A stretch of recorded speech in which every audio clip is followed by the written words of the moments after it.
Back to the Ireland Contracting Nightly Sports Call. Rich Walsh alongside Paul Zeise, and we're taking your phone calls tonight. But first, if you need a roof, make sure you call Ireland Contracting. It's the only place that you should call. They're number 1-800-NEW-ROOF. They're the best in the business. That's why they are number one in Pittsburgh.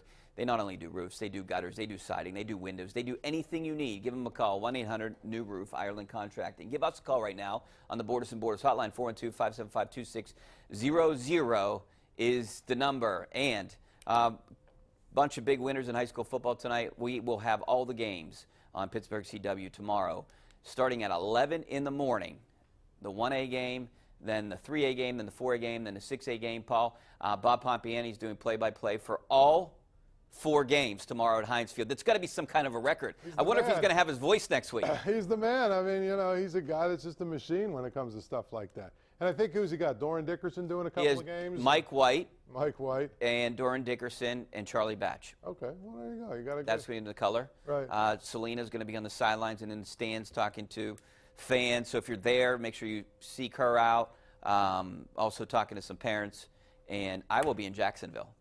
I haven't checked the weather there, but I'm imagining it's going to be a little bit warmer in Jacksonville. I'll be in Winston-Salem, and, you know, the thing about it is I looked at the weather. It's supposed to be 58 and sunny tomorrow down there. So that's good. That's good football sitting weather. It is. You know? It is. Better than sitting at Heinz Field. I'd rather it be like 65, 66, but 58 and sunny is okay. All right, let's go out to the phone lines. We're going to go out to Ed out in Mount Lebanon. What's up, Ed? How you doing? Hey, Rick. How you doing? Good. Thanks for calling. Yeah. 2 questions. Okay. Number 1, they changed the LA Chargers game in the still game to Sunday night at 8:20. Did you know that? Yeah, we know that. Okay, and number 2, Pitt is going to win big tomorrow. I'll say the score is going to be 49-14. Whoa, Ed. Thanks for the call. I don't know if it's going to be 49-14. Here's Pitt's the thing. a 6.5 point favorite. Here's the thing I can tell you, Rich. You know, I got a son on the team. Everybody knows I have a son on the team. Yeah. So this year, because it's his senior year, it's it for him, you know. Yeah. And I want him to have success, and, you know, I'd love to see them win some games and stuff. So this is the first year it's really, like, been nerve-wracking for me to watch these games where I'm, like, pacing the stadium and, you know what I mean, because I'm like, stressed out for him, you know. I want him and his senior class, his teammates, I want them to do well and win. You know, it'd be cool if he was, like, a part of the first class to get to Charlotte. Yeah. So every one of these games I've been just like a nervous wreck because they never make it easy. Like last week, I was able to last the 4th quarter, just sit and relax. Yeah. Which I don't normally get to do. You know, like the Virginia game, I was like pacing the stadium and to the point where the usher was like, dude, what is your problem? You know, I was like walking around. And then at Heinz Field, I walk around a lot and I'm in and out and I just can't sit. So it'd be nice if it was 49-14 because then I could just sort of sit and then relax. Is it hard to talk about it like on this show? I know we talk a lot about Pitt. No, it's not really. Here's the thing. It's not. I mean, I'd be a nervous wreck. This is the first year where it really hit me like that. I mean, most of the other years it was like, okay, you know, I go to the game. If they win, I'm happy for them. You know, if they lose, it is what it is. I mean, but this year, because it's his senior year. Yeah. And I know all those seniors that, you know, and they've gone through a lot of coaching change. Yeah.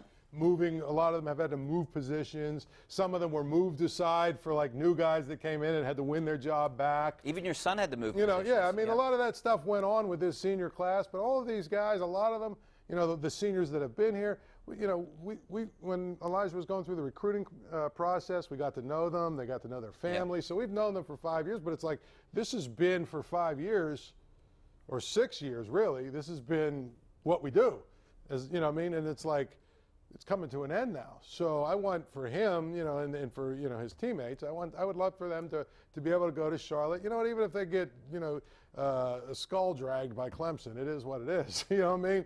It would be great for them to at least leave a little bit of a legacy. Okay, look, we won the Coastal for the first time.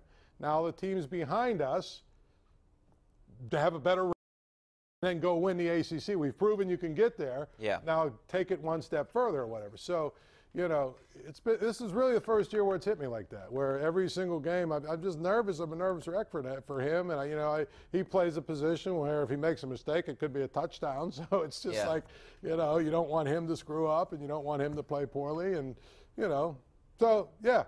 I would like it to be 49-14. All right, so I want it to be 49-14. That would be easy on my eye health, okay? Yeah. That would be easier on my health. This is the one, I will say this one thing, other thing.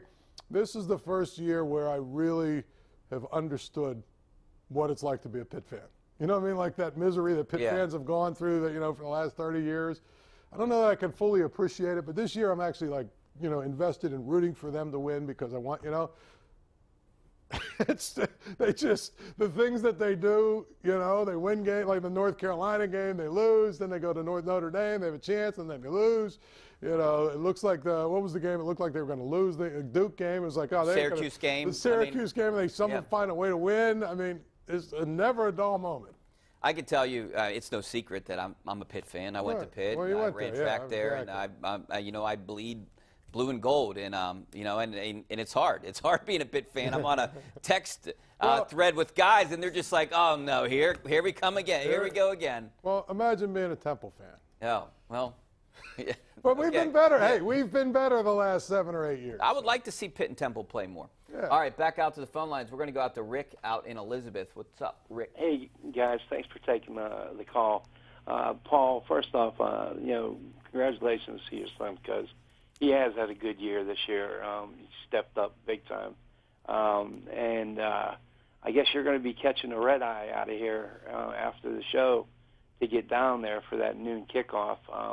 But what I want to know, his prospects after this year going forward to the NFL. If you can answer that, I'd appreciate it. And have a good time tomorrow. All right, thanks for your call, Rick. You know, I don't know that we've ever really had that conversation. You and your son? No. I mean, do you ever think, like, is he going to go to the Combine? Is he? I mean, he's got to get invited to the Combine. Look, there's 150 teams, you know. There's probably, what, 20 seniors on every team or something. I mean, there's so many players out there. So, you know, it's so competitive. If he has an opportunity, I'm sure he'd go and try and work out or whatever. But I don't know that, you know, I mean, we've just never had that conversation. It's like, you know, I'm more focused on the fact that in May he's going to get 2 degrees, you know, in accounting and finance, and he'll have, you know, he'll be on his way. What, you know, if the football thing comes through and he gets a few workouts or whatever, I'm sure he'll, you know, he'll pursue it and do what he can do. But you know, you have to be extremely good to play in the NFL, you know. So I don't. That's not what my focus is with him. My focus is, all right, after the bowl game, you better go find an internship because you're done in May and you're going to need a job. You know what I mean? So that's where my focus is. All right, let's go back out to the phone lines, and we're going to go out to Waylon out in Washington. What's up, Waylon? Hey, Rich. Hi, Paul. Thanks for calling. You're welcome. Hey, you know, my heart goes out to Pitt. I love Pitt. Always will. However, what about this Syracuse at Notre Dame? Like, you know, I don't know much about it. I just think that Syracuse has got a shot. I believe that Notre Dame's overrated. You guys know more about it than me. Well, you know what, Waylon, I appreciate it. I don't think Notre Dame's over.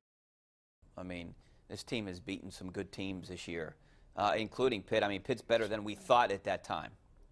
But I think Syracuse has a chance. Yeah, I'm not saying they don't have a chance, but I think Notre Dame is really good. Here's where Notre Dame is a little bit lucky. In order to make this work and everything else, they're playing at Yankee Stadium.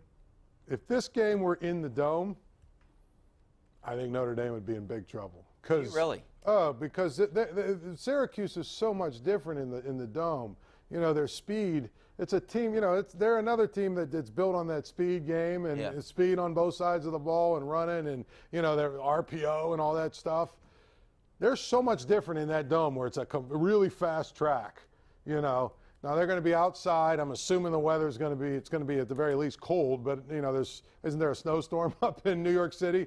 So I think that probably is going to favor Notre Dame. But if it was in the Dome, I think I might pick Syracuse to win it, but not in the Yankee Stadium. I think Notre Dame will win. Yeah, I think Penn State fans are going to be in trouble if they're traveling to Rutgers because I saw an email today that a lot of those parking lots are going to be closed because of the snowstorm at Rutgers. So, but I'm just pointing that out if you're going to New Jersey or you're going to New York. But, yeah, I think Notre Dame wins that game tomorrow. All right, we got to take a break. Back with more of your phone calls. Some of your tweets coming up next. Stay right there.